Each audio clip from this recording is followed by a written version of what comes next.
মুআজ্জাজ মুহতারাম সম্মানিত উপস্থিতি, আল্লাহ জাল্লা শানুহু আম্মা নওয়ালুহুর আলী শান দরবারে লাখো কোটি শুকর ও সুজুদ যে মহান আল্লাহ রব্বুল ইজ্জত ওয়াল জালাল আজকে এই সৈয়দুল আইয়াম সপ্তাহের শ্রেষ্ঠ দিন জুমার দিন পৃথিবীর সর্বশ্রেষ্ঠ জায়গা আল্লাহর পবিত্র ঘর জামে মসজিদে জুমার সালাত আদায়ের উদ্দেশ্যে আমাদেরকে আসার এবং বসার তৌফিক এবং সুযোগ দিয়েছেন। সর্বপ্রথম মহান মালিকের দরবারে শুকরিয়া আদায় করি, অন্তরের অন্তঃস্থল থেকে কালিমাতুশ শুকর আদায় করি, আলহামদুলিল্লাহ। সম্মানিত মাস মুহররম মাস, মুহররম মাসের সর্বশেষ জুমার সালাত আজকে এই জুমা পূর্ব সংক্ষিপ্ত আলোচনায়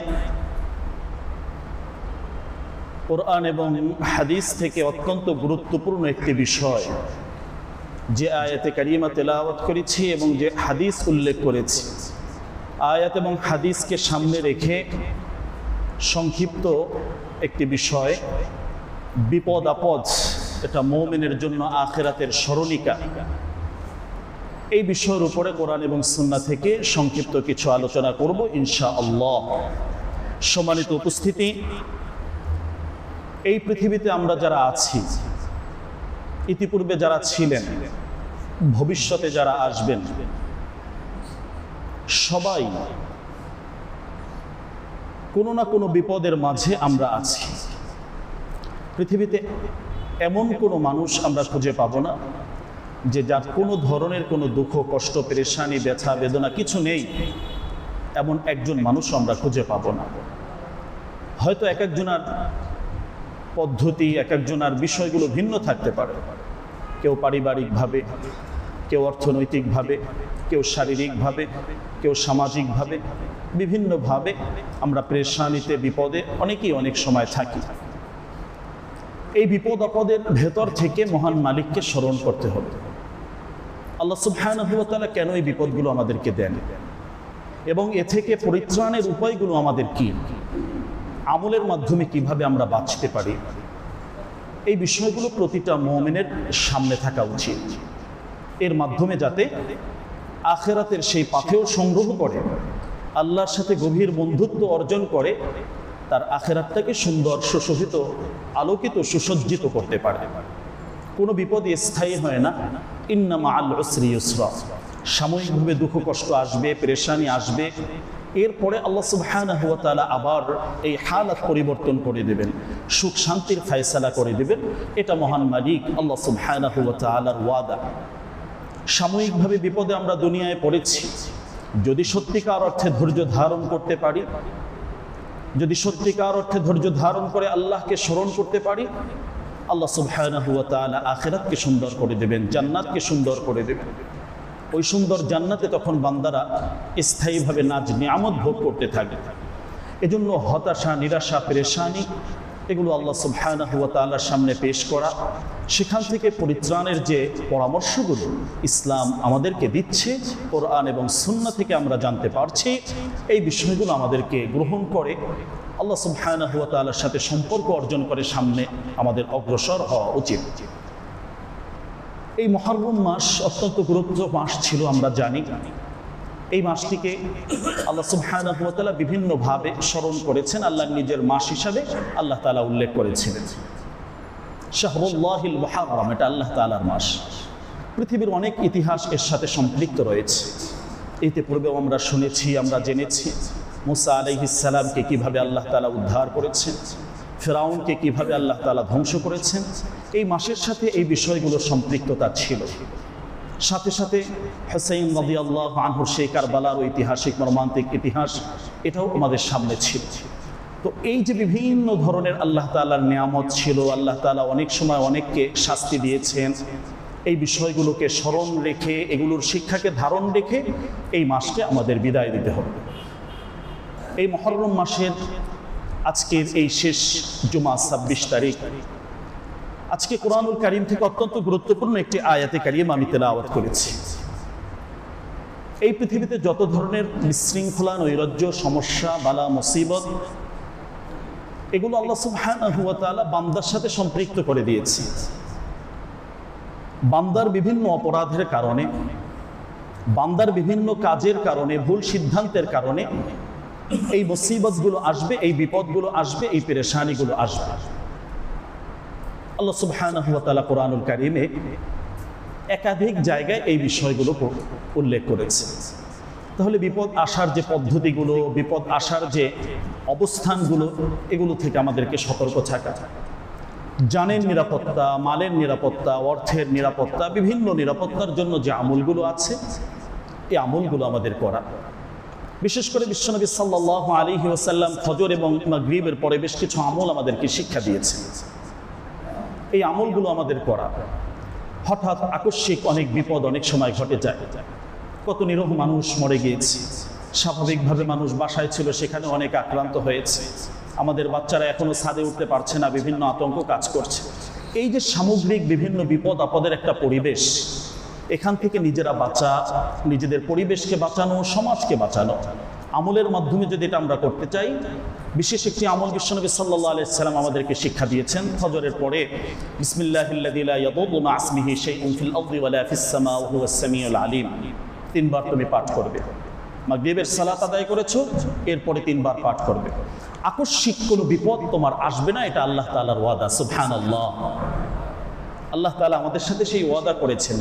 বিশ্বাস নিয়ে সত্যিকার অর্থে আল্লাহ সুবহানাহু ওয়া তাআলার উপরে পরিপূর্ণ আস্থা নিয়ে যে আল্লাহ তাআলা আমাকে হেফাজত করবেন, কেউ কোনো ক্ষতি করতে পারবে না, এরকম একটা বিশ্বাস নিয়ে যখন আমরা এগুলো আমল করতে থাকবো, ইনশাআল্লাহ আমরা নিজেরা কমসে কম নিরাপদ থাকতে পারবো। হেঁটে যাচ্ছি, একটা বিপদ চলে আসতে পারে, একটা দুর্ঘটনা হয়ে যেতে পারে। এই জন্য বিশ্বনবী বড় আন্তরিক হয়ে, তিনি তো রহমাতুল লিল আলামিন, আন্তরিক হয়ে আমাদেরকে আমলগুলো শিক্ষা দিয়েছেন যে তুমি আল্লাহ সুবহানাহু ওয়া তাআলার সাহায্যে চলে আসো, তার জিম্মাদারিতে চলে আসো।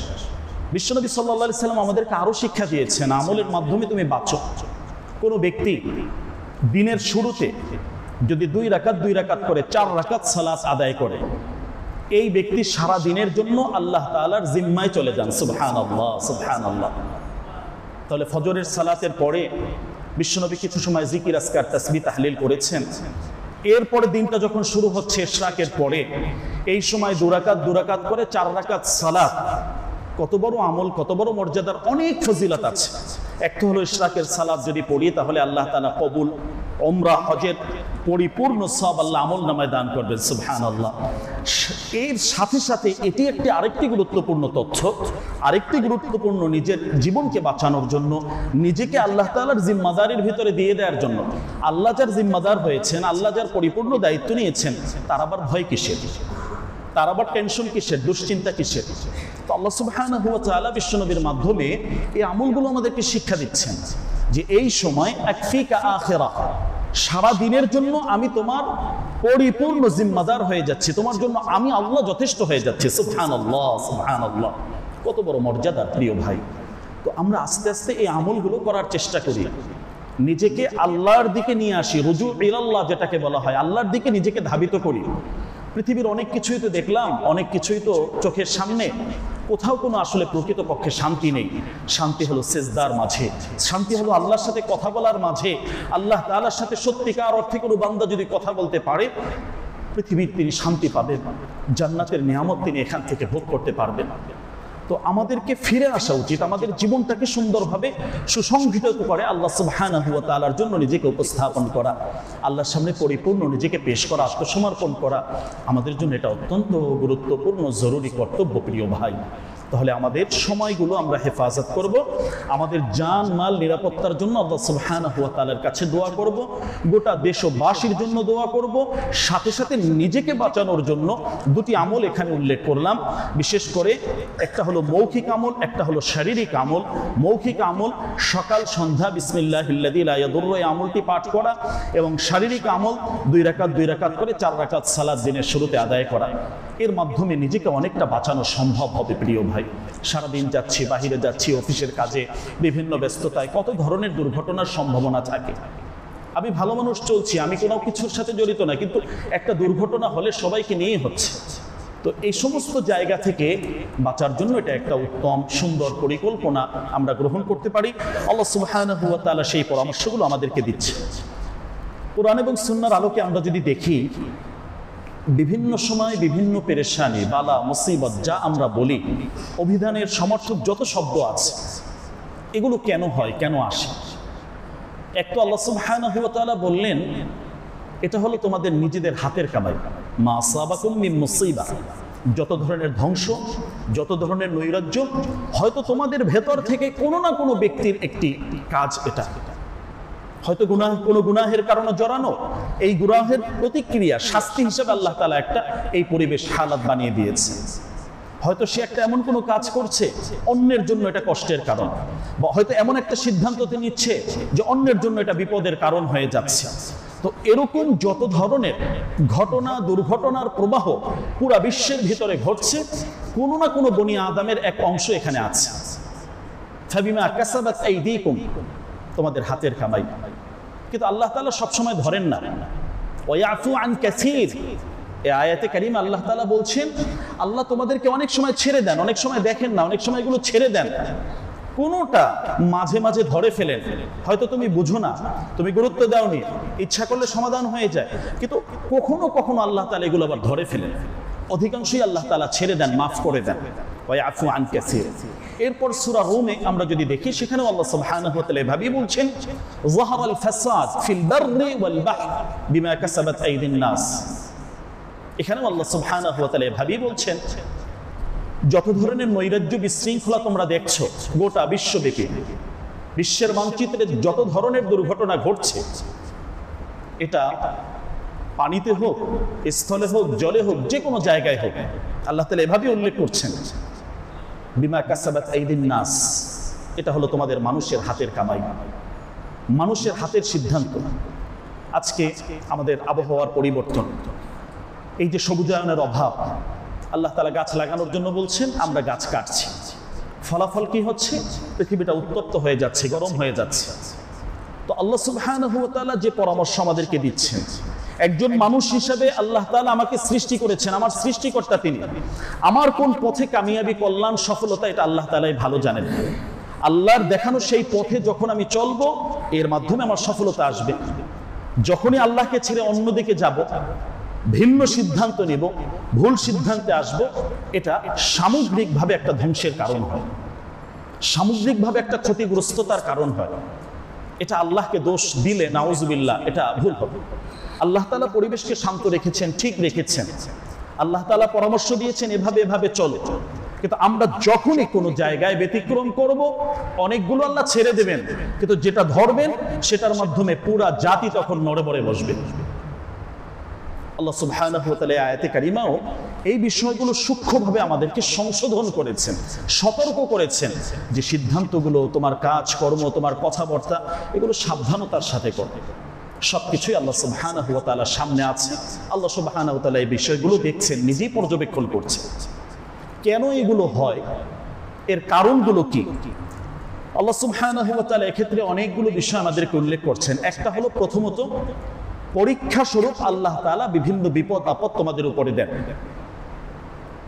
পরীক্ষা করবেন আল্লাহ তাআলা যে এর মাধ্যমে কে ধৈর্যশীল, কে উচ্ছৃঙ্খল বিশৃঙ্খল, কে তাকে আল্লাহ সুবহানাহু ওয়া তাআলার দিকে ফিরে আসে, কে আল্লাহ সুবহানাহু ওয়া তাআলার এই নিরাপত্তার বলয়ের বাহিরে চলে যায়। এই বিষয়গুলো পরীক্ষা করার জন্য অনেক সময় আল্লাহ তাআলা বিভিন্ন বিষয়, বিভিন্ন হালাত আমাদের সামনে আনেন। মৌলিক এটা আল্লাহ সুবহানাহু ওয়া তাআলার একটা পরীক্ষা হিসেবে থাকে। এ ব্যাপারে আল্লাহ সুবহানাহু ওয়া তাআলা কোরআনে মাজিদে বলছেন, ওয়াবালাউনাহুম বিল হাসানাতি ওয়াস সাইয়্যাত লাআল্লাহুম ইয়ারজিউন। আমি বিভিন্ন সময় তাদেরকে অনেক সময় কল্যাণ দিয়ে আমি পরীক্ষা করি, অনেক নিয়ামত দেই, অনেক কল্যাণ দেই, সে আত্মহারা হয়ে আল্লাহকে ভুলে যায় কিনা এটা আমি দেখি। টাকা পয়সা অনেক দিয়েছি, অর্থ সম্পদ দিয়েছি, ক্ষমতা দিয়েছি, চেয়ার দিয়েছি, এটা পেয়ে সে আল্লাহকে ভুলে যায় নাকি আল্লাহকে সেজদা দেয়, আল্লাহর দিকে ফিরে আসে, কোরআন সুন্নাহর কাছে পরিপূর্ণ আত্মসমর্পণ করে, এটা আল্লাহ সুবহানাহু ওয়া তাআলা দেখতে চান। আল্লাহ এই পরীক্ষাটা অনেক সময় করেন। ওয়াসসাইয়্যাত, অনেক সময় রোগ শোক, বিপদ আপদ, অ্যাক্সিডেন্ট, বিভিন্ন বিমারি, এগুলো আল্লাহ তাআলা দেন যে কতটুকু বান্দা আমাকে বিশ্বাস করছে, আমাকে ডাকছে। কতটুকু ধৈর্য বান্দার ভেতরে আছে? কারণ ধৈর্যশীলদের সাথে তো আমি আছি। ইন্নাল্লাহা মাআস সাবিরিন। সত্যিকার অর্থে বান্দা যদি ধৈর্য ধরতে পারে, তাহলে তো আস-সাবরু সাওয়াবুহু আল জান্নাহ, তার জন্য জান্নাত অপেক্ষা করছে। এগুলো কোরআন এবং সুন্নাহর পরামর্শ। তাহলে পরীক্ষা স্বরূপ অনেক সময় আল্লাহ তাআলা আমাদেরকে এই বিষয়গুলো দেন। এ ব্যাপারে কোরআনে মাজিদে আল্লাহ তাআলা আরো বলছেন, আম হাসিবতুম আন তাদখুলুল জান্নাহ, তোমরা এটা ধারণা করে বসে আছো তোমরা জান্নাতে চলে যাবে। ওয়ালাম্মা ইয়ালামিল্লাহুল্লাযীনা জাহাদু মিনকুম ওয়া ইয়ালামাস সাবিরিন, কিন্তু এখনো আল্লাহ তাআলা তোমাদেরকে পরখ করেননি, যাচাই বাছাই করেননি কে সত্যিকার অর্থে আল্লাহর জন্য তার নিজেকে বিলিয়ে দেয়, আল্লাহর সামনে আত্মসমর্পণ করে, আল্লাহর সামনে পরিপূর্ণভাবে তার দ্বীন প্রতিষ্ঠার জন্য চেষ্টা করে, কে ধৈর্য ধারণ করে, আর কে বেশি উচ্ছৃঙ্খল বিশৃঙ্খল ধৈর্যহীন, এগুলো আল্লাহ এখনো দেখেননি। তোমরা কি মনে করছো আল্লাহ এমনি তোমাদেরকে ছেড়ে দিবেন? আল্লাহ তোমাদেরকে কখনো কখনো পরীক্ষা করেন যাচাই বাছাই করার জন্য, কি সত্যিকার অর্থে পরীক্ষিত যে আমি কাকে জান্নাত দিব, জান্নাত পাওয়ার উপযুক্ততা তার মাঝে কতটুকু আছে, সে কতটুকু জান্নাত পাওয়ার নাম্বার অর্জন করে পৃথিবী থেকে বিদায় নিচ্ছে। তো এই পরীক্ষার জন্য অনেক সময় হালাতের আমাদের সামনে আসে বিভিন্ন পেরেশানি, অর্থনৈতিক পেরেশানি আসে, শারীরিক অসুস্থতা আছে, অনেক সময় পরিবারের সদস্যদের প্রতি বিভিন্ন ধরনের পেরেশানি আসে। তো এগুলো তো আল্লাহর পক্ষ থেকে প্রিয় ভাই, তো আল্লাহর সামনে দাঁড়ানো, আল্লাহর সামনে সেই ধৈর্যের কথা, আল্লাহর ধৈর্যের পরিচয় দেওয়া, এগুলো আমাদের গুরুত্বপূর্ণ দায়িত্ব। এছাড়াও সাহাবায়ে কেরামের ব্যাপারগুলো আল্লাহ তাআলা বলছেন, তাদেরকে এত এত এত পরীক্ষা করেছেন। ওয়াল্লাযীনা আমানু মাআহু মাতা নাসরুল্লাহ, তারা একটা পর্যায়ে আল্লাহ সুবহানাহু ওয়া তাআলার কাছে এমন ভাবে বললেন, আল্লাহ আপনার সাহায্য কোথায়, কত দূর, আর তো ধৈর্য ধরতে পারছি না, অনেক পরীক্ষা হচ্ছে। আল্লাহ সাহাবায়ে কেরামের কথা সাথে সাথে আল্লাহ তাআলা তাদেরকে অভয় দিলেন, তাদের জন্য জানিয়ে দিলেন, আলা ইন্না নাসরাল্লাহি করিব, নিশ্চয়ই আল্লাহর সাহায্য তোমার অতি নিকটবর্তী। সুবহানাল্লাহ। তাহলে মুমিন যারা, তাদের জন্য আল্লাহ তাআলা এই সুসংবাদ দিচ্ছেন, বিভিন্ন পরীক্ষা আসবে অনেক সময়, ধৈর্যহীন, ধৈর্য হারা, হিম্মত হারা না হও। এই অবস্থায় আল্লাহ তাআলা বলছেন, তোমার এই যে পেরেশানির হালাতগুলো, এক একজন এক এক ভাবে আমরা পেরেশানিতে আছি। একজন সুখী মানুষ পৃথিবীতে আমরা খুঁজে পাবো না। যদি পান তাহলে এটা তো জান্নাতের নিয়ামত, পৃথিবীতে এটা কখনোই সম্ভব নয়। একদম পুরোপুরি সুখ শান্তি যেটা আছে, কোনো ধরনের টেনশন হবে না, দুশ্চিন্তা হবে না, তার যৌবন হারাবে না, তার কোনো ধরনের মৃত্যু হবে না, অসুস্থতা হবে না, এটা তো একমাত্র প্রিয় ভাই আমাদের জান্নাতের সেই নিয়ামত, যে জান্নাতের কথা আল্লাহ আমাদেরকে শোনাচ্ছেন। এটা জান্নাতে গিয়ে মানুষ পাবেন, সেখানে যুবক থাকবেন, কোনো অসুস্থতা হবে না, মৃত্যু তার সামনে আসবে না, মৃত্যুকে আল্লাহ তাআলা জবহ করে দিবেন, সে সুখ শান্তির মাঝে থাকবেন। এটা হলো জান্নাতের নিয়ামত প্রিয় ভাই। সেই জান্নাতের জন্য, সেই জান্নাতকে সামনে রেখে আল্লাহ সন্তুষ্ট অর্জনের জন্য আমাদের আমল করা, আমাদের কাজ করে যাওয়া, এটা হলো মুমিনের দায়িত্ব। মুমিনের কাজ হলো এটা, যে আমার জান্নাত কোনোভাবেই যাতে হাতছাড়া না হয়। আল্লাহ তাআলা যে জান্নাতের সুসংবাদ আমাদেরকে দিচ্ছেন, এটা তো আমলের বিনিময়ে আসবে, ওই আমলগুলো যাতে আমরা করতে পারি, কোনো বদ আমলের কারণে এই নিয়ামত থেকে যাতে আমরা বঞ্চিত না হয়ে যাই, এটা আমাদেরকে চেষ্টা করতে হবে। দুনিয়া চলার পথে অনেক কিছু আমাদেরকে ছাড় দেয়, ছাড় দিব, সমস্যা নেই, কিন্তু আমার জান্নাতটা যাতে নষ্ট না হয়, এটা আমার মাথায় রাখতে হবে। ওই জায়গায় গিয়ে যদি বিপদগ্রস্ত হই, কেউ সাহায্য করবে না। এই যে বিপদগুলো আসছে, এখানে কোনো না কোনো ভাবে আমরা সাহায্য পাচ্ছি। অর্থনৈতিক বিপদে পড়ছে, আর একজন হয়তো তাকে ধার দিচ্ছে, সাহায্য করছে। শারীরিকভাবে অসুস্থ হচ্ছে, আর একজন হাসপাতালে নিয়ে যাচ্ছেন, ডাক্তাররা সেবা করছেন, বিভিন্নভাবে ওষুধপাতির একটা ব্যবস্থা হচ্ছে। কোনো না কোনো ভাবে কোনো বনি আদম পাশে এসে সাপোর্ট দিচ্ছেন। পৃথিবীর বিপদ আপদগুলো এমন। কিন্তু প্রিয় ভাই, আখিরাতের কোনো মামলায় যদি আমরা জড়িয়ে যাই, ওই জায়গায় যদি বিপদগ্রস্ত হয়ে যায়, তাহলে কোরআন তো আমাদেরকে বলে কেউ কাউকে চিনবে না। এখন যত ঘনিষ্ঠ বন্ধু দেখি, যত প্রিয় মানুষ দেখি, যত কাছের আপনজন দেখি, খোদার কসম আল্লাহ তাআলা স্পষ্ট বলে দিয়েছেন, এ কোনো কিছুই তো সেখানে চলবে না, তোমার আমলটা শুধু থাকবে সেখানে। তাহলে এই আমলের ক্ষেত্রে কোনো ছাড় চলবে না। আল্লাহ সন্তুষ্ট অর্জনের পথে যে পরামর্শগুলো আল্লাহ দিচ্ছেন, এই জায়গায় কোনো আপোষ চলবে না। আমার জীবন এই পরিচালনার সিদ্ধান্তটা যাতে সঠিকভাবে সুন্নাহ মোতাবেক হয়, সঠিকভাবে আল্লাহর দ্বীনের জন্য হয়, এটা আমাকে চেষ্টা করতে হবে। কখনো মানুষকে ক্ষতি করে কেউ কোনোদিন সামনে অগ্রসর হতে পারে না। বিশেষ করে মানুষের হক সংশ্লিষ্ট যে বিষয়গুলো আছে, মানুষের হক সংশ্লিষ্ট যে বিষয়গুলো আছে এগুলো আদায় না করে, পরিশোধ না করে কোনো বনি আদম সামনে অগ্রসরই হতে পারবে না। তো ওই জায়গায় তো টাকা পয়সার লেনদেন চলে না যে টাকা দিয়ে পার পেয়ে যাব। এই যে আমলগুলো করছি, এই আমল দিয়ে ওই জায়গায় আমার বিনিময় দিতে হবে। তো কতটুকু আমলই বা আমার কাছে আছে? আমার দাবিদার তো অনেক বেশি, আমার দাবিদার তো অনেক বেশি, দাবিদারের সংখ্যা অনেক বেশি। কতটুকু আমলই বা আমার আছে? আমল দিতে দিতে দিতে দিতে এক পর্যায়ে শেষ। কি হবে? ওই মানুষগুলোর গুনাহ তখন এদের উপরে চাপানো হবে, বিশাল এক গুনাহ নিয়ে তখন জাহান্নামের দিকে যেতে হবে।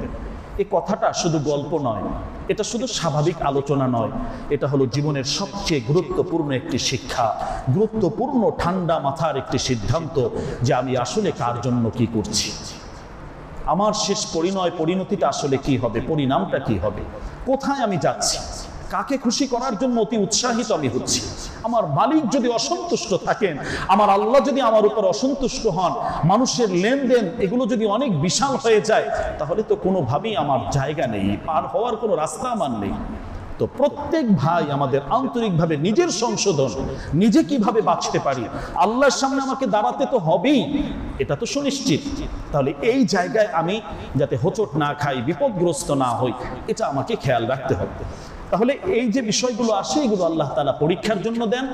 অনেক সময় আমরা বুঝি না, এগুলো সব ছোট ছোট বিষয়, সামান্য সামান্য তুচ্ছ বিষয়, তবে এগুলোর মাধ্যমে আল্লাহ একটু নাড়া দেন, একটু ধাক্কা দেন শিক্ষা নেওয়ার জন্য, যাতে করে আমরা ফিরে আসি, যাতে আমাদের হুঁশ আসে।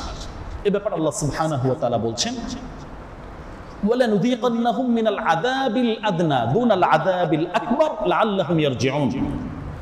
আযাবুল আদনা, ছোট ছোট অনেক আযাব, বিপদ আমি তোমাদের উপরে দেই, কিন্তু এটাই শেষ নয়, এটাই চূড়ান্ত নয়।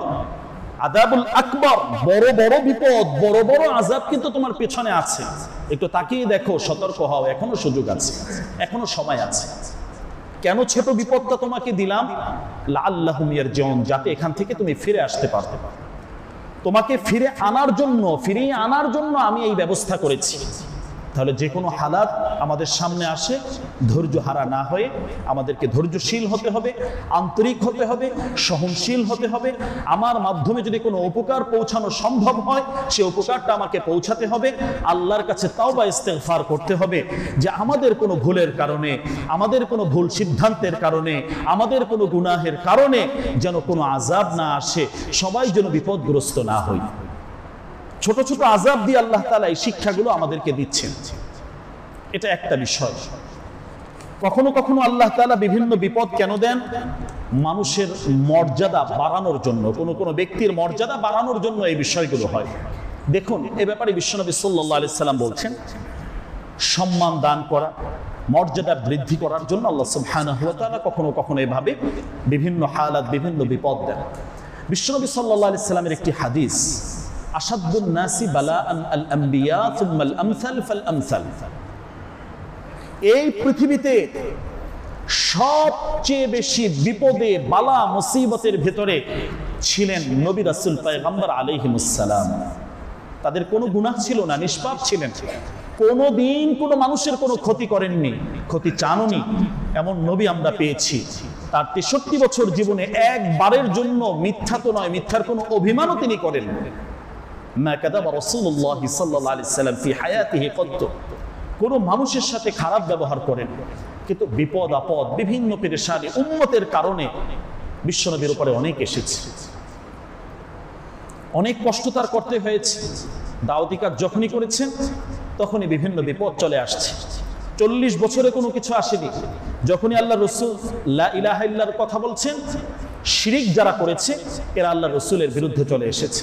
বিশ্বনবী তখন বললেন কোরআনুল কারীমের আয়াত, ফাকাদ লাবিস্তু ফীকুম উমরাম মিন ক্বাবলি, আমি আমার হায়াতে জিন্দেগীর 40টি বছর তো তোমাদের সাথেই ছিলাম, তখন তো কেউ কোনো আপত্তি করনি, কোনো ধরনের কথা বলনি। তো আজকে যখন কালেমার কথা বলছি, দ্বীনের কথা বলছি, আল্লাহর কথা বলছি, তখনই তোমাদের দেবদেবীদের বিরুদ্ধে চলে গেল আর আমার শত্রু হয়ে গেলে তোমরা। তাহলে পৃথিবীতে সবচেয়ে বালা মুসিবত দিয়ে পরীক্ষিত এগুলো আল্লাহ সুবহানাহু ওয়া তাআলা বিভিন্ন পয়গম্বর আলাইহিমুস সালামদেরকে আল্লাহ তাআলা করেছে। এটা মর্যাদা বৃদ্ধির জন্য, এটা সম্মান বাড়ানোর জন্য ছিল। এরপরে বিশ্বনবী বলেন আল আমসাল ফাল আমসাল, যে যত দিনের অনুসারী হবে, আমাকে যে যত বেশি ভাবে মানবে, তার পেরেশানি তত বেশি হবে। দিনের উপরে চলতে হলে সকল ধরনের অন্যায় ছাড়তে হবে, সকল ধরনের দুর্নীতি ছাড়তে হবে, হারাম ইনকাম ছাড়তে হবে, সুদ ঘুষের লেনদেন ছাড়তে হবে, বিভিন্ন ধরনের অন্যায় যেগুলো আছে আমাদের সমাজে প্রচলিত সব ছাড়তে হবে। সমাজের স্রোত একদিকে যাচ্ছে, গতি একদিকে যাচ্ছে, এই স্রোতের বিপরীত তাকে হিম্মত নিয়ে দাঁড়িয়ে যেতে হবে। এটা অনেক সময় কঠিন হবে। দিনের উপরে চলবে, এখনই নামাজি হয়ে যাচ্ছ, এখনই তুমি দিনদার হয়ে যাচ্ছ, এখনই দাড়ি রেখে ফেলেছো, আরে আরো তো সময় আছে, আরো পরে করবে, অনেক কথা শুনতে হবে। দিনের উপরে যখন চলতে যাবে, আল্লাহ রাসূল এটাই বলেছেন যে অনেক পেরেশানি তার আসবে, কিন্তু এই পেরেশানির ভেতরেই তার সুখ আছে, আনন্দ আছে, এই পেরেশানির ভেতরেই আল্লাহ তাআলা সন্তুষ্টি আছে। বড় গুরুত্বপূর্ণ বিষয় প্রিয় ভাই, দিন নিয়ে আমাদেরকে চলতে হবে, এটাই আমাদের সঙ্গী, এটাই আমাদের সাথী, এটাই আমাদের কবরের বাতি, এছাড়া কোনো উপায় নেই। কেউ উপকার করতে পারবে না। এই বিপদ থেকে তো মানুষ উপকার করছে, আখিরাতের বিপদে যখন মানুষ পড়বে, কবরের বিপদে যখন পড়বে, কেউ তখন পাশে দাঁড়াবে না, কেউ তার কাছে যাবে না। এই বিষয়টি মাথায় রেখে আখিরাত যাতে নষ্ট না হয়, জান্নাত থেকে যাতে বঞ্চিত না হই, এই বিষয়গুলো আমাদের আমলের ভিতরে নিয়ে আসতে হবে। তাহলে কখনো কখনো আল্লাহ সুবহানাহু ওয়া তাআলা মর্যাদা বৃদ্ধির জন্য, সম্মান বাড়ানোর জন্য দিনদার ব্যক্তিকে অনেক সময় অনেক বিপদের এই হালাতগুলো সামনে চলে আসে। এরপর আরেকটা বিষয় হলো, এই জাতীয় দুর্ঘটনাগুলো, বিপদগুলো কেন আসে? কোরআন এবং সুন্নাহ রিসার্চ করে যে বিষয়গুলো পাওয়া যায়, এগুলো আমাদের হাতের কামাই, অর্থাৎ আমরা যে গুনাহগুলো করি, এই গুনাহের এক একটা প্রভাব, এই গুনাহের এক একটা মাধ্যম, এগুলো প্রকাশ পেয়েছে এভাবে। অনেকটাই আল্লাহ ছেড়ে দিয়েছেন, মাফ করে দিয়েছেন, আল্লাহ তাআলা ওগুলো সরিয়ে দিয়েছেন, কিন্তু দুই একটা যা ধরেছেন সেগুলো আমরা আমাদের পৃথিবীতে দেখতে পাই, আমাদের সামনে এগুলো আমরা অনুভব করতে পাই। তো এখানে আরেকটি বিষয় হলো, এই অস্থিরতাগুলো, বিপদ আপদগুলো, এগুলো মানুষের বিপদের জন্য হয়, মানুষের বিভিন্ন হাতের কামাই, গুনাহের প্রভাবের কারণে এগুলো হয়। সুতরাং সকল ধরনের গুনাহ থেকে আমাদেরকে বাঁচতে হবে, এটা হলো পরামর্শ। এই গুনাহ থেকে আমাদেরকে পরিপূর্ণভাবে বেঁচে সামনে আসতে হবে, এটা হলো আমাদের জন্য অত্যন্ত জরুরি, আমাদের জন্য খুব গুরুত্বপূর্ণ বিষয়। এই গুনাহের ভেতরে যদি আমরা থাকি, তাহলে অনেক সময় অনেক পেরেশানি আমাদের সামনে চলে আসতে পারে। সকল ধরনের সার্বিক যত ধরনের গুনাহ, এগুলো, এই গুনাহের ফলাফলগুলো কি কি? অনেক সময় আল্লাহ তাআলা দুর্ভিক্ষ দেন, অনেক সময় আল্লাহ তাআলা মহামারী দেন। অনেক দুর্ভিক্ষ এভাবে আসে, অনেক মহামারী এভাবে আসে, অতিবৃষ্টি, অনাবৃষ্টি, ভূমিকম্প, ভূমিধস, বড় বড় আযাব, গজব, এই যে বিষয়গুলো আসে, এগুলো হলো সব বান্দার গুনাহের ফসল, গুনাহের কামাই, এর মাধ্যমে এই বিষয়গুলো হতে থাকে। এক্ষেত্রে আমাদের কি করণীয়, আমরা কি করতে পারি? আল্লাহ সুবহানাহু ওয়া তাআলা এই বিষয়গুলো আমাদেরকে সতর্ক করছেন। দিনের উপরে চলে আসা, আল্লাহ তাআলার স্মরণের ভিতরে নিজের সময়গুলোকে কাটানো। আল্লাহ সুবহানাহু ওয়া তাআলা এই ব্যাপারে বলছেন, ওমান আ'রাদা আন যিকরি ফাইন্না লাহু মাঈশাতান দানকা ওয়া নাহশুরুহু ইয়াওমাল কিয়ামাতি আ'মা। আল্লাহর স্মরণের ভিতরে, আল্লাহ তাআলার তাসবিহাতের ভিতরে, আমলের ভিতরে তোমাকে থাকতে হবে।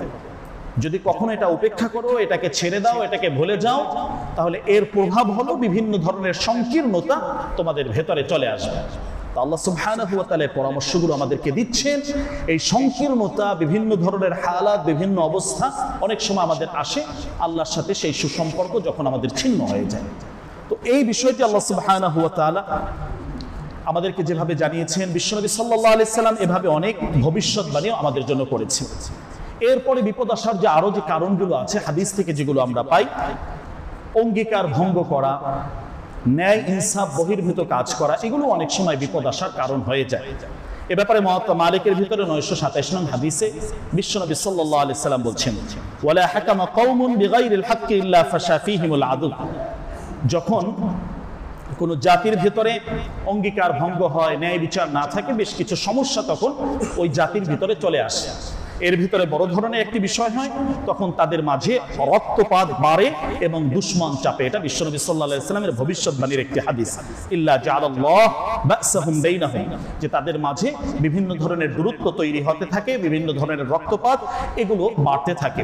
তো আল্লাহ তাআলার নাজিলকৃত যে বিধানগুলো আছে এগুলো আন্তরিকভাবে গ্রহণ করা, এগুলোর উপরে চলার জন্য চেষ্টা করা এবং পারস্পরিক জোড়মিল মহব্বত তৈরি করার জন্য এই কাজগুলো আমাদের করা, এটা একটা গুরুত্বপূর্ণ বিষয়। অনেক সময় বিভিন্ন বিপদ আসে, আযাব আসে, আল্লাহ তাআলার বিধান যাকাত যে আছে, এই যাকাত যখন বান্দা না দেয় এর মাধ্যমে বিভিন্ন সমস্যা পৃথিবীর মানুষ ভোগ করতে থাকে। এটা আল্লাহ তাআলার বিধান, আল্লাহ তাআলার ফায়সালা। নামাজ যেভাবে ফরজ ওটাও ওভাবে আল্লাহ তাআলা ফরজ করে দিয়েছেন। এ ব্যাপারে বিশ্বনবী সাল্লাল্লাহু আলাইহি ওয়াসাল্লাম বলেন, ওয়ালা মানাআ কওমুনাজ যাকাত ইল্লা হাবাসাল্লাহু আলাইহিমুল কতর। যখন সত্যিকার অর্থে হিসাব করে বান্দা যাকাত দেয় না, যাকাত দেওয়াটা বন্ধ করে দেয়, তো ওই সময় আল্লাহ তাআলা বৃষ্টি বন্ধ করে দেয়। জমিনের উপকারী যে সিদ্ধান্তগুলো আছে এগুলো জমিনবাসী তখন পায় না, তো জমিনের উপকার থেকে বান্দা তখন বঞ্চিত হয়ে যায়। তো এই আমলগুলো বিপদ আসার আমাদের জন্য কারণ হয়, এখান থেকে আমাদেরকে বের হয়ে আসতে হবে। অনেক সময় জেনা, বেহায়া, অশ্লীলতা এই জাতীয় যে বিষয়গুলো আছে এটাও আমাদের এই মুসিবত, বিপদ আপদ সামগ্রিকভাবে এটার একটা বড় ধরনের কারণ। বিশ্বনবী সাল্লাল্লাহু আলাইহি ওয়াসাল্লাম বলেন, লাম তাযহারিল ফাহিশা ফি কওমিন ক্বাত্তু ইল্লা ফাশা ফীহিম আত-তাউন ওয়াল আওজা। অশ্লীলতা, বেহায়াপনা যখন এগুলো বেড়ে যায়, বিভিন্ন রোগ বালাই, বিমারি, প্লেগ, মহামারী এগুলো আল্লাহ সুবহানাহু ওয়া তাআলা দেন। তো এই জাতীয় অশ্লীলতা থেকে নিজে বাঁচা, পরিবারের সদস্যদেরকে বাঁচানো, এই জাতিকে বাঁচানো, এটা আমাদের জন্য দায়িত্ব। এছাড়াও আমরা যদি আরো দেখি, যখন মানুষ সুদি লেনদেন বাড়িয়ে দেয় তো এর মাধ্যমে কি হয়? এর মাধ্যমে আল্লাহ তাআলা মুসিবত বান্দার উপরে চাপিয়ে দেন। দেশবাসীর উপরে যে জাতি সুদের লেনদেনে জড়িয়ে যায়, বিভিন্ন মুসিবত পেরেশানি তাদের উপরে চলতে থাকে, এভাবে আসতে থাকে। ওমন ইয়াজহারু ফীহিমুর রিবা ইল্লা আখাযু বিসসানাহ ইল্লা সাল্লাতা আলাইহিমুল ওয়াবা। বিশ্বনবী সাল্লাল্লাহু আলাইহি সাল্লাম এ ব্যাপারেও আমাদেরকে সতর্ক করেছেন। সুতরাং এখানেও পরামর্শ হলো, এগুলো সবগুলো এক একটা বড় বড় অপরাধ। এই অপরাধ থেকে আমাদের নিজেদেরকে বাঁচা, জাতিকে বাঁচানো, নিজেরা এই জাতীয় বিপদ থেকে, গুনাহ থেকে আমরা যাতে বাঁচতে পারি। বিশ্বনবী সাল্লাল্লাহু আলাইহি সাল্লাম আরো সতর্ক করেছেন, যখন মানুষ ব্যবসা বাণিজ্যের ক্ষেত্রে ওজনে কম দেয়, এই জাতীয় ত্রুটিগুলো যখন মানুষের মাঝে ছড়িয়ে পড়ে, এর মাধ্যমে আল্লাহ তাআলা অনেক বিপদ আপদ বান্দাদের উপরে দান করেন। তখন দুর্ভিক্ষ আসে, তখন বিভিন্ন ধরনের মুসিবত আছে এবং আরো কঠিন কঠিন কিছু সমস্যার কথা বিশ্বনবী সাল্লাল্লাহু আলাইহি ওয়াসাল্লাম বলছেন, লাম ইয়ানকুসুল মিকাল ওয়াল মিজান ইল্লা খাযু বিসসিনিন ওয়া শাদ্দাল মুনুনাতা ওয়া জাওরুস সুলতান আলাইহিম। আল্লাহ তাআলা এই জায়গাও বিশ্বনবীর মাধ্যমে আমাদেরকে সতর্ক করেছেন যে ব্যবসা বাণিজ্যের ক্ষেত্রে ইসলামিক যে লেনদেন ব্যবস্থা আছে এটাকে সুন্দরভাবে আমাদেরকে ওইভাবে রাখার জন্য চেষ্টা করা। এখানে অতিরিক্ত মুনাফার জন্য যে জাতীয় কাজগুলো অনেক সময় হয়ে থাকে, এটা আমাদের জন্য দুর্ভাগ্যজনক, এটা আমাদের জন্য বড় ধরনের কষ্টকর। এর মাধ্যমে আল্লাহ তাআলা রিজিক কমিয়ে দেন, জমিনের মাঝে সংকীর্ণতা চলে আসে। এছাড়াও মানুষ অনেক সময় বিপদে পড়ে তার নিজের কিছু সিদ্ধান্তের কারণে। বিশ্বনবী সাল্লাল্লাহু আলাইহি সাল্লামের কাছে এক সাহাবী এসে কিছু নসিহত চাইলেন, যে ইয়া রাসূলুল্লাহ আমাকে কিছু নসিহত করেন, উপদেশ দেন। আল্লাহ রাসূল তাকে বললেন লা তাগদাব। আবার বললেন কিছু নসিহত করেন, বললেন লা তাগদাব, লা তাগদাব। যতবার রাসূলের কাছে নসিহত চাচ্ছেন বিশ্বনবী বললেন তুমি রাগ করবে না, রাগ করবে না, ক্রোধ ছেড়ে দাও। তোমার নিয়ন্ত্রণহীন যে রাগ, এটা তোমাকে, তোমার পরিবারকে অনেক বড় ক্ষতিগ্রস্ত করছে। এইভাবে বিশ্বনবী সাল্লাল্লাহু আলাইহি ওয়াসাল্লাম সতর্ক করেছেন। বিভিন্ন জায়গায় তো আমরা লেখা দেখি, রেগে গেলেন তো হেরে গেলেন, এই যে কথাগুলো আমরা দেখি, তো আল্লাহ রাসূল সাল্লাল্লাহু আলাইহি ওয়াসাল্লাম এই রাগ কন্ট্রোল করার জন্য আমাদেরকে অনেক পরামর্শ দিয়েছে। এর মাধ্যমে ব্যক্তিগত ক্ষতি হয়, পরিবারের ক্ষতি হয়, সমাজের ক্ষতি হয়, রাষ্ট্রের ক্ষতি হয়, বিভিন্ন ক্ষতি এর মাধ্যমে আছেন। যিনি যে ধরনের ব্যক্তি, তার রাগ অনেক সময় ফ্যামিলির মাঝে অশান্তি সৃষ্টি হয়ে যায়, বিচ্ছেদ পর্যন্ত হয়ে যায়, তালাক পর্যন্ত হয়ে যায় এই রাগের কারণে সামান্য পরিমাণ। তো আল্লাহ রাসূল সাল্লাল্লাহু আলাইহি সাল্লাম এই জায়গায় আমাদেরকে কন্ট্রোলের জন্য বলেছেন, ওয়াল কাযিমিনাল গায়জ ওয়াল আফিন, যারা রাগকে নিয়ন্ত্রণ করে তাদের ব্যাপারে আল্লাহ রাসূল এখানে সুসংবাদ দিয়েছেন। কোরআনুল কারীম তাদেরকে সরাসরি মুহসিন বলে উল্লেখ করেছে, সৎকর্ম পরায়ণশীল বলে তাদেরকে উল্লেখ করেছেন। বিশ্বনবী সাল্লাল্লাহু আলাইহি সাল্লাম বলছেন, প্রকৃত বীরকে জানো, প্রচন্ড রাগ এসেছে, প্রতিশোধ নিতে পারি, সব ঠিক আছে, কিন্তু এই অবস্থা আমি রাগটাকে দমন করে রাখলাম, রাগটাকে নিজের ভিতরে কন্ট্রোল করলাম, এই ব্যক্তি আল্লাযী ইয়ামলিকুন নাফসা ইনদাল গাদাব, বিশ্বনবীর কথা, যে রাগের সময়, প্রচন্ড ক্রোধের সময় নিজেকে যিনি নিয়ন্ত্রণ করতে পারেন তিনি হলেন প্রকৃতপক্ষে একজন বীর। বিশ্বনবী সাল্লাল্লাহু আলাইহি সাল্লাম এভাবে বলেছেন।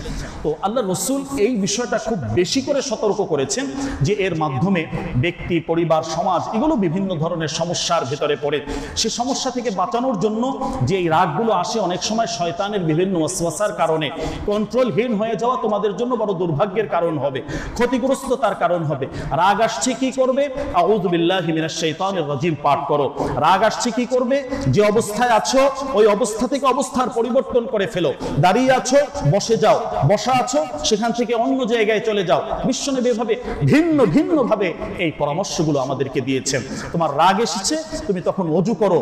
রাগটা এসেছে শয়তানের কারণে, শয়তান আগুনের তৈরি, এই আগুনের ভিতরে এখন পানি ঢালো, তোমার রাগটা শান্ত হয়ে যাবে, পরিবেশটা শান্ত হয়ে যাবে। বিশ্বনবী সাল্লাল্লাহু আলাইহি সাল্লাম এভাবে আমাদেরকে পরামর্শ দিয়েছেন। তো এর মাধ্যমে অনেক সময় আমরা নিজেরা ক্ষতিগ্রস্ত হয়ে যাই, অনেক সময় বিপদে পড়ে যাই। তো বিভিন্ন মুসিবত, বিপদে বান্দা যখন পড়বে ওই সময় তার আমল কি, করণীয়টা কি, এক্ষেত্রেও কোরআনুল কারীম আমাদেরকে অনেকগুলো পরামর্শ দিয়েছে। আগে যে আমলগুলোর কথা বললাম, সাথে সাথে আরো আছে যে বেশি বেশি এই সময় ইন্না লিল্লাহি ওয়া ইন্না ইলাইহি রাজিউন এটা পাঠ করা। কারণ আল্লাহ তাআলা বলছেন, যখন তোমরা কোনো মুসিবতে পড়বে, আল্লাযীনা ইযা আসাবাতহুম মুসিবা ক্বালু ইন্না লিল্লাহি ওয়া ইন্না ইলাইহি রাজিউন, বড় ধরনের কোনো ক্ষতি হয়েছে এর সাথে মিলিয়ে তুমি পড়বে আল্লাহুম্মা আজিরনি ফি মুসিবাতি ওয়াখলুফ লি খায়রাম মিনহা, যে আল্লাহ এই মুসিবত থেকে আমাকে উদ্ধার করো, এই বিপদে আমি পড়ে গেছি, এর থেকে উত্তম কিছু তুমি আমাকে দান করো। সত্যিকার অর্থে বিশ্বাস নিয়ে আল্লাহর কোনো বান্দাবান্দি যখন এই আমলটি করবেন, ইল্লা আখলাফাল্লাহ খায়রাম মিন, যে আল্লাহ তাআলা রাসূলের মাধ্যমে জানিয়ে দিয়েছেন অবশ্যই যা ছিল তার থেকে উত্তম কিছু আল্লাহ তাআলা তাকে দান করবেন। সুবহানাল্লাহ। দীর্ঘ অনেক ঘটনা আছে। উম্মে সালামা রাদিয়াল্লাহু আনহুর, বিশেষ করে আল্লাহ রাসূলের সাথে বিবাহ বন্ধনের যে একটা সুন্দর ঘটনা, এই আয়াত, এই হাদিসকে সামনে রেখে সেই ঘটনাটি বর্ণিত হয়েছে। তো এই অবস্থা আমাদের জন্য করণীয় কি? ধৈর্যশীল হওয়া, ধৈর্য হারা, হিম্মত হারা কখনোই না হওয়া। ধৈর্যের অনেকগুলো অনেক উপকারী আয়াত এখানে আছে, বিশেষ করে আল্লাহ তাআলা এই ধৈর্যশীলদের সাথে থাকেন। এই অবস্থায় আমার জন্য করণীয় কি? রুজু ইলাল্লাহ, আমি আল্লাহর কাছে ফিরে আসবো। আল্লাহ তাআলা এটাই বলছেন, লাআল্লাহুম ইয়ারজিউন, এই মুসিবত হালাত বিভিন্ন সময় আসে, এর মাধ্যমে বান্দা তুমি আল্লাহর দিকে ফিরে আসো, আল্লাহ ওয়ালা তুমি হয়ে যাও। তাকদীরের প্রতি পরিপূর্ণভাবে বিশ্বাসী হওয়া, এটা হলো মুমিনের দায়িত্ব। বিপদে হাল না ছাড়া, আবার বেশি যখন আনন্দ আসে, খুশি আসে, ওই অবস্থায় আত্মহারা হয়ে কোনো কিছু না করা, সব সময় নিজেকে নিয়ন্ত্রণ রেখে আল্লাহ সুবহানাহু ওয়া তাআলার উপরে পরিপূর্ণ আস্থাশীল হওয়া, এটা হলো মুমিনদের কাজ, মুমিনদের বৈশিষ্ট্য। যে কোনো বিপদ মুসিবত যে আসে এর মাধ্যমে মুমিনদের বড় উপকার রয়েছে। বিশ্বনবী সাল্লাল্লাহু আলাইহি সাল্লাম এটাও বলেছেন যে যে কোনো ধরনের রোগ হয়, বিপদ হয়, এমন কি তোমার পায়ে যদি একটা কাঁটাও বিধে, কাঁটাও ঢুকে, এই অবস্থায় তুমি যদি ধৈর্য ধারণ করো, এর মাধ্যমে আল্লাহ তাআলা তোমার মর্যাদা বাড়িয়ে দেবেন, আল্লাহ তাআলা তোমার গুনাহ মাফ করে দেবেন। তাহলে এই মুসিবতের সময় বিভিন্ন পেরেশানি যখন আসবে আমাদের, তো এই অবস্থায় ধৈর্যশীল হওয়া, আল্লাহ সুবহানাহু ওয়া তাআলার সাথে আমাদের যোগাযোগ বাড়িয়ে দেওয়া, এটা হলো আমাদের জন্য খুব গুরুত্বপূর্ণ কর্তব্য। সুতরাং আসুন মুহতারাম হাজিরিন, যে আমরা এই মুহররমের শেষ এই অবস্থায় আজকে জুমায় যে বিষয়গুলো আমরা জানলাম, বিভিন্ন মুসিবত, এগুলো আমাদেরকে আখিরাতকে স্মরণ করিয়ে দেয়, এগুলো আখিরাতের স্মরণিকা। নিজেকে আল্লাহর এই নেটওয়ার্কের বিচ্ছিন্ন না হওয়া, ধৈর্যশীল হওয়া, যে আমলগুলোর পরামর্শ দিয়ে দেওয়া হয়েছে এই আমলগুলো করার জন্য চেষ্টা করা, খুব বেশি তাওবা ইস্তেগফারের ভিতরে থাকা। ইস্তেগফারের মাধ্যমে আল্লাহ তাআলা সফলতা দান করেন। যখন বান্দা ইস্তেগফার করে, এর মাধ্যমে আল্লাহ তাআলা আযাব দূর করে দেন।